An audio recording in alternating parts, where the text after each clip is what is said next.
Boa tarde, turma. Tudo bem? Turma, hoje nós vamos para nossa última aula aí do projeto de instalação elétrica residencial. Iremos ver aí um pouco sobre a parte de surtos, né? Esse daí vai ser o foco principal da aula.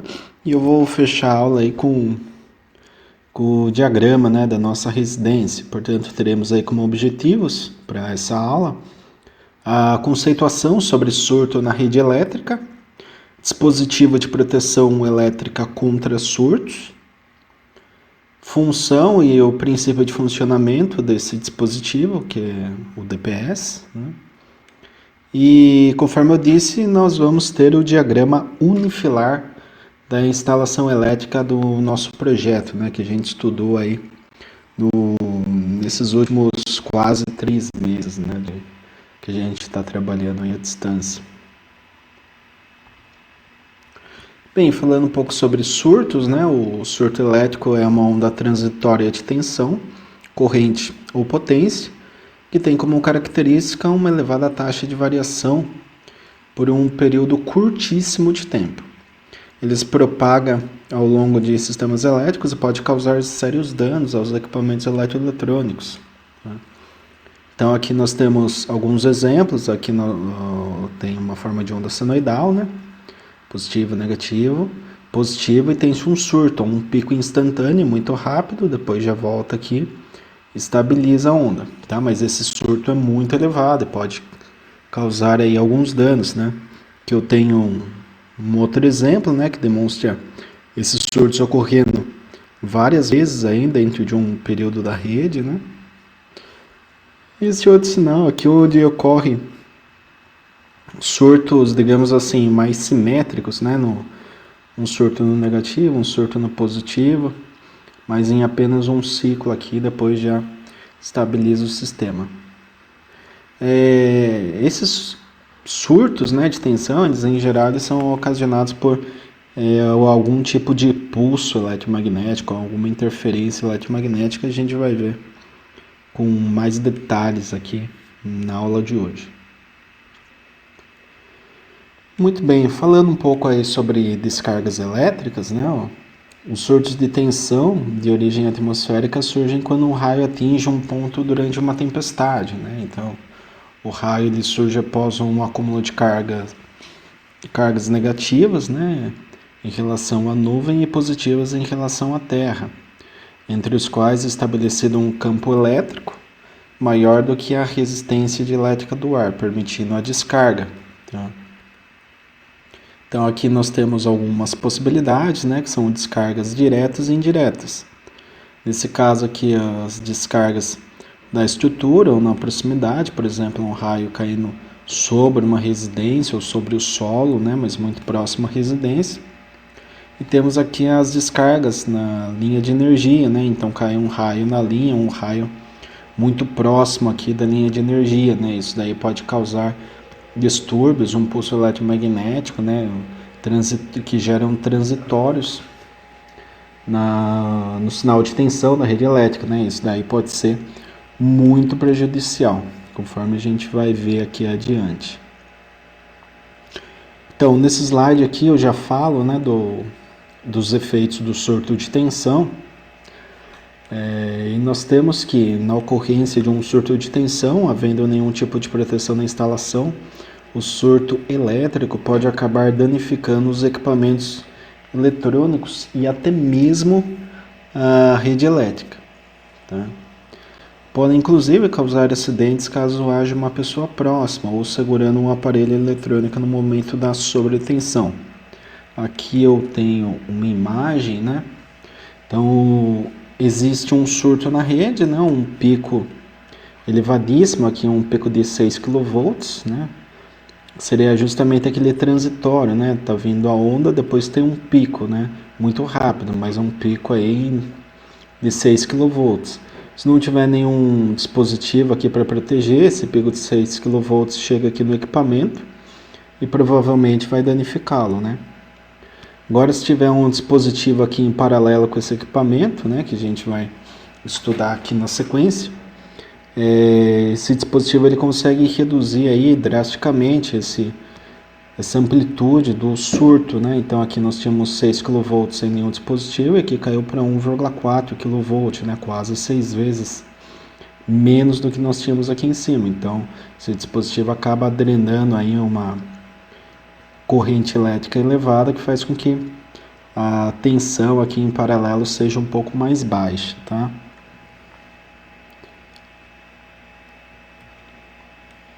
Falando agora sobre o dispositivo de proteção contra surtos, nós temos o DPS, que é justamente a sigla para dispositivo de proteção contra surtos, né? E que é essencial aí para proteger equipamentos elétricos eletrônicos para evitar com que queimem, né? Conforme eu mostrei anteriormente, nós tínhamos uma TV, se chegasse um surto sem nenhum tipo de proteção, né, sem um DPS em paralelo, por exemplo, a energia iria passar totalmente pela TV e iria queimar, né, um pico de tensão ali, ia danificar ali, provavelmente de forma permanente, a TV. Agora, se tivesse um DPS, esse impacto ia ser atenuado. E nós temos aqui o princípio de funcionamento, né, o DPS ele tem como base o varistor, né? O varistor aí é um componente elétrico. Esse componente ele é um resistor que depende da tensão para mudar o valor da resistência, né? Ele possui uma variação de resistência com a variação da tensão. Então, quanto maior a tensão, menor a oposição à passagem da corrente elétrica, certo? Então a tensão ela vai subindo e daí a corrente elétrica vai tendo uma facilidade maior de circulação. E quanto menor o valor da tensão, maior é a resistência, né? Em casos ideais, a resistência tende ao infinito, quando a tensão é muito pequena, e quando a tensão é muito elevada, a resistência tende a zero.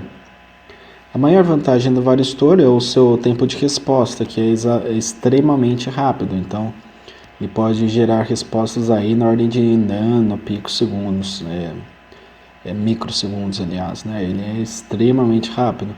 E quando o surto acontece na rede, a tensão é extremamente alta, com uma tensão tendendo a infinito, como eu falei.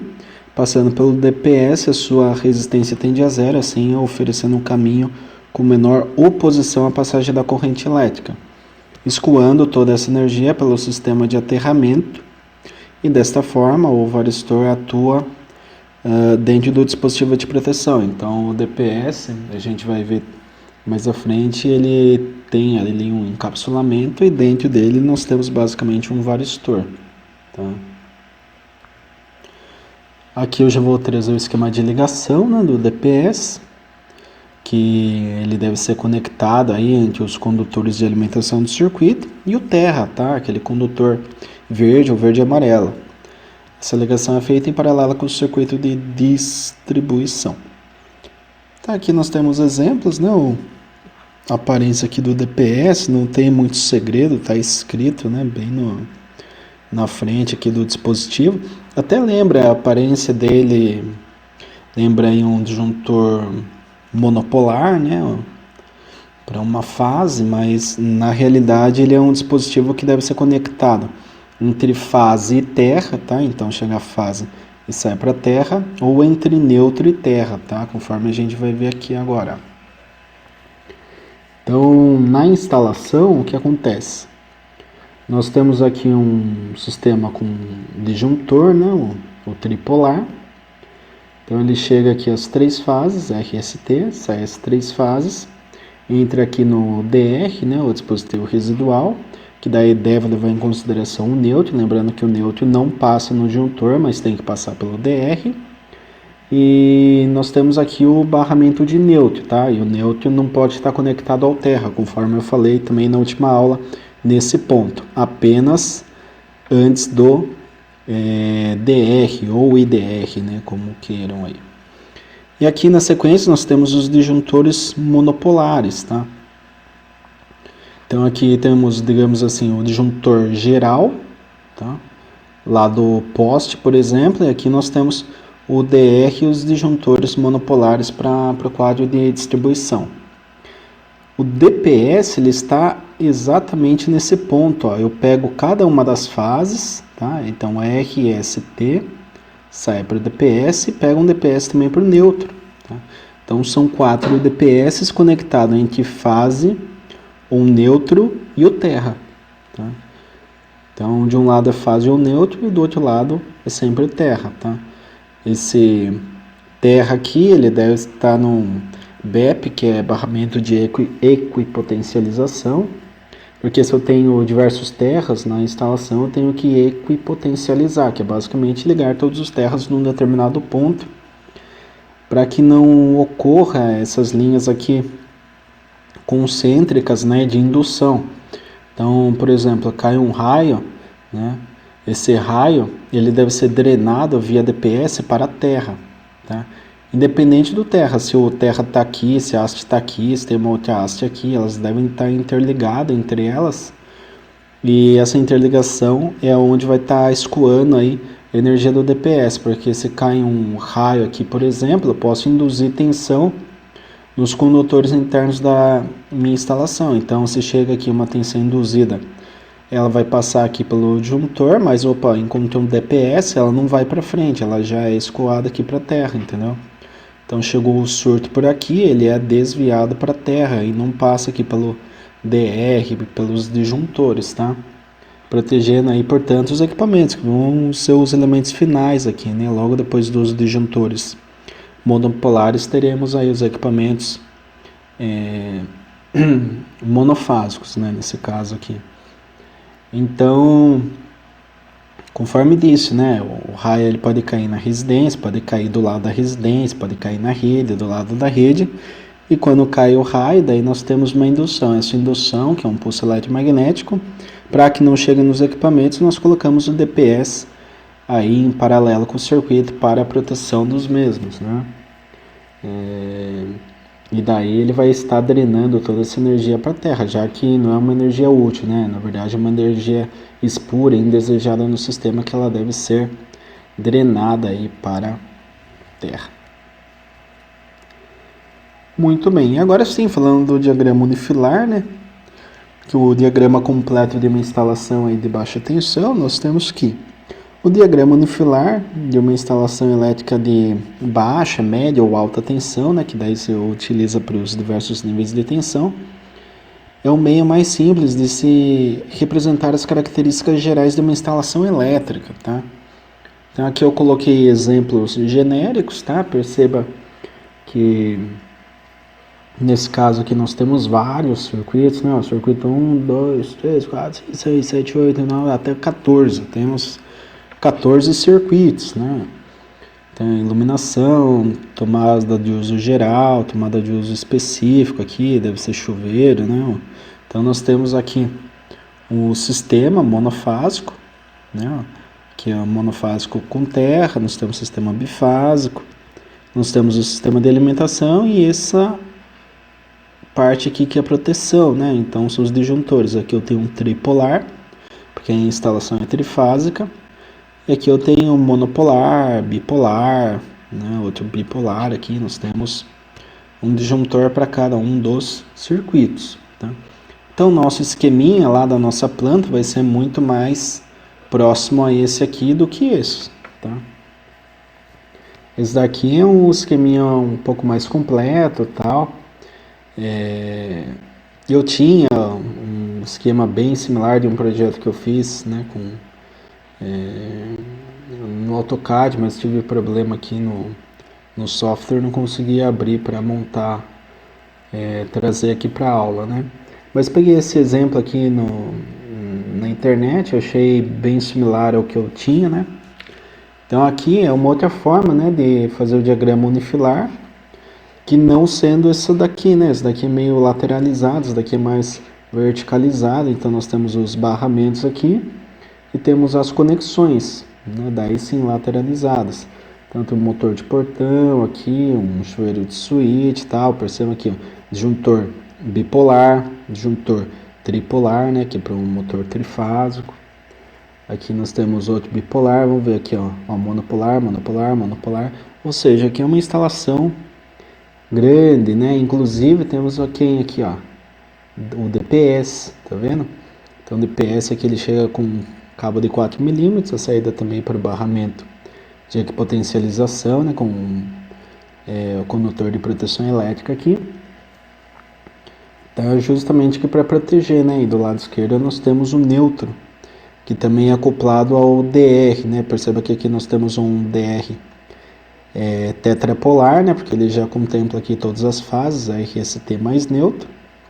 E temos aqui um DPS também, né? Que vai pegar aí todos os condutores e proteger jogando para a Terra. Então, se chegar um pulso eletromagnético de um raio, chega aqui na instalação e vai para a Terra pelo DPS. Ele não adentra aqui a instalação, né, o circuito de distribuição como um todo, protegendo todos esses equipamentos. Muito bem, agora é o diagrama do nosso projeto, né, turma? Esse projeto aí que a gente dimensionou aí nas aulas anteriores, né, conforme a normativa NBR 5410, que eu já comentei inúmeras vezes, né, a gente passou aí por uma parte de cálculo, né, bem pesada aí para que chegássemos nisso aqui, ó. Nós temos o diagrama unifilar da residência, né, que nós estudamos. Então, um padrãozinho de entrada, lembrando que ele é bifásico, né, 220, então tem duas fases neutro, mais o padrão aterrado, né, tínhamos aqui a referência, o medidor de potência, lembrando que nós calculamos uma corrente lá de distribuição de 62, quase 63 amperes, por isso que nós temos um disjuntor aqui de 70 amperes, né, logo na proteção, que é esse símbolo aqui, tá? E daí, mais para frente, nós temos, ó, os monopolares, né? Então 10 amperes, aqui de 15, 20, 30 amperes, né? Esse daqui é o chuveiro, temos aqui a torneira, aqui seria bipolar, tá, turma? Esse aqui é bipolar, esse aqui também, então seria fase, fase e fase, fase, tá? Que houve um erro na representação, mas o que interessa é que vocês saibam, né, que essa parte aqui é a parte que é uma das mais importantes do projeto, porque o eletricista pega, ele vai saber, pô, tá vendo isso daqui lá do padrão, beleza, daí entra aqui no quadro de medição, sai do quadro de medição para o quadro de distribuição, e daqui para cá tem um circuito de iluminação, quanto que é o cabo, pá, daí ele vai se achando aqui, entendeu? Então, essa parte aqui do diagrama unifilar, ela é muito importante, né? Se não a mais importante aí na hora de identificar na prática um projeto de instalação elétrica, tá? Pode ser de baixa tensão, média, alta, né? Daí vai mudando uma coisinha ou outra aqui, mas o conceito, o core aí, né, do foco do estudo, ele é o mesmo, tá? A gente vai ter os elementos de proteção que vão seccionar o circuito caso ocorra algum efeito aí de sobrecarga ou curto-circuito. Aqui eu estou representando os disjuntores, mas poderia representar também o DR, o DPS, assim como eu mostrei no slide anterior, né? Então o nosso diagrama unifilar para o projeto estudado aí é esse daqui, e é o ponto onde a gente vai finalizar os estudos. Certo, turma? Então é isso aí. Eu agradeço a todos, né, nessa aula de hoje. Lembrando que eu estou disponível no Teams, se alguém ainda tiver alguma pendência,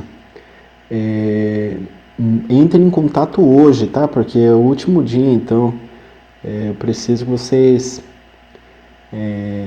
entrem em contato aí o mais rápido possível, porque amanhã eu já estou fechando todas as notas, né?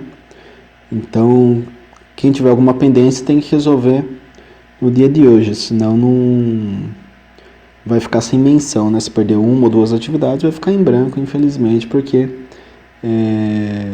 já estamos aí em cima do prazo. Eu já comentei anteriormente também que eu já estava nesse processo aí, né? Espero que ninguém tenha tido esse problema na sua turma. E sempre lembrando, qualquer dúvida que vocês tenham, podem ter em contato comigo, o áudio, texto, foto, né, de alguma parte aí da apresentação que vocês não entenderam, pode mandar para mim, que eu prontamente irei respondê-los. Certo? Grato a todos mais uma vez, bons estudos, até!